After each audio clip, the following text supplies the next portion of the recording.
Well, I reject that because we have the best interests of the public and the community at heart. I've just been up in Cairns. I spent, 2.5 days up there, going around meeting people, talking to people, and I'm just absolutely overwhelmed by the number of people coming up and just saying, thank you for keeping us safe. We need to get to a point where we learn to live with the virus. Well, the Deputy Chief Health Officer came out and said the aim was no community transmission. That's what the Deputy National Chief Health Officer said. And we have seen that happen in other states and territories. And my focus has always been, as a country, we should be focused on the risk areas, and that is Victoria and New South Wales. And we should be putting all of our energies into that. Now, let me also just say this. There has been a federal court case that has said the states have a right to put in place border measures because if the virus is allowed in, it poses a huge risk to the community.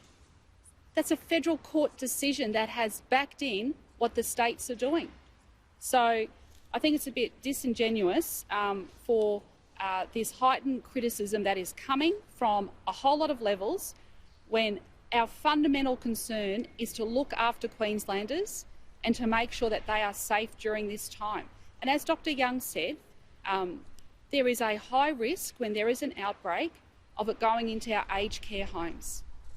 I do not want to see what has happened in our aged care sector in New South Wales and in Victoria happen here in Queensland. That would be a nightmare. These are people's families. They are their uncles, their aunts, their mothers, their fathers, their grandparents. I don't want to see that here, and Queenslanders don't want to see that here. The public mood on the AFL Grand Final, given the uproar over this 400 entourage? Patrick, let me say this.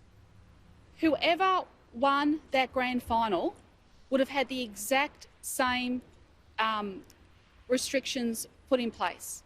If it had been New South Wales, if it had been South Australia, if it had been Western Australia, these were national agreements agreed by the National Cabinet and the health professionals. So, it's almost as if we're being singled out because we won it.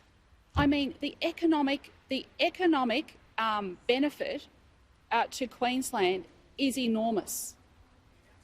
And isn't it, I just finished, sorry. There are other parts of the world where there is no sport happening. There is no business happening, right?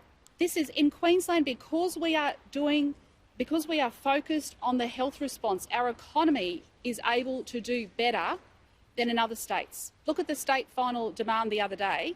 The states that had border measures in place did better than other states. And you only have to look at South Australia and Queensland for that, and Western Australia. It is relentless.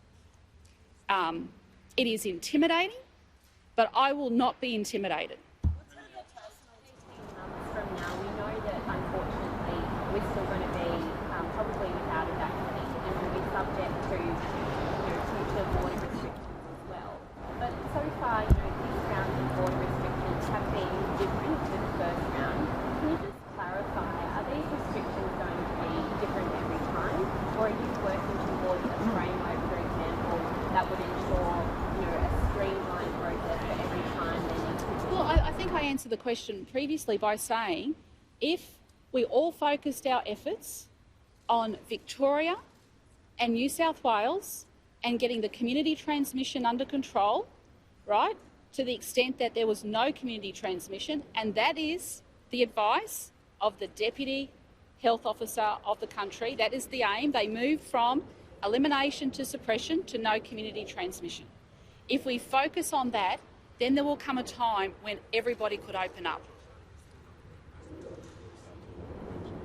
Well, exactly. I think, Victoria and New South Wales need to get everything under control then, and then the whole country can open up. It's a very simple... Sorry? Well, the the ACT is part of New South Wales and Victoria.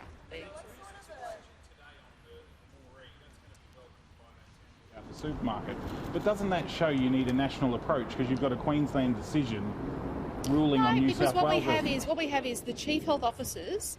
See, I think what people are forgetting here is the chief health officers speak regularly, and they work through these issues. There is a lot of work that happens behind the scenes that the public don't see. Okay, and as Dr. Young was saying, hundreds of people from northern New South Wales are getting the treatment they need at our hospitals.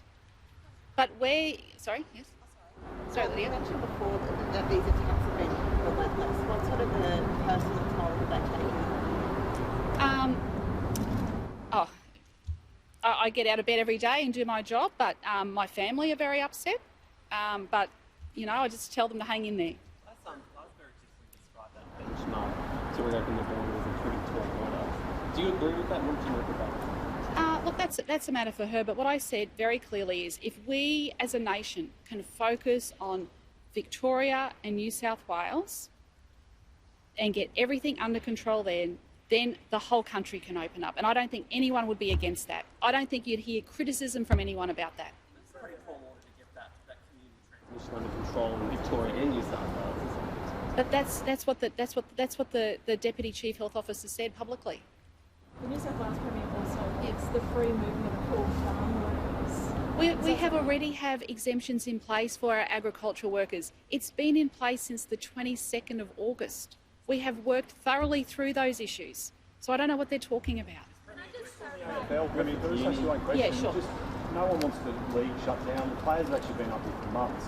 It's this arrival of 400 officials that's really caused, a lot of anger, really, and all questions this week. How would you explain, how is it fair for those AFL officials to quarantine, mingling together by a pool, while everyone else quarantines in a hotel? Because they have put in place a plan, and that plan has been nationally accepted.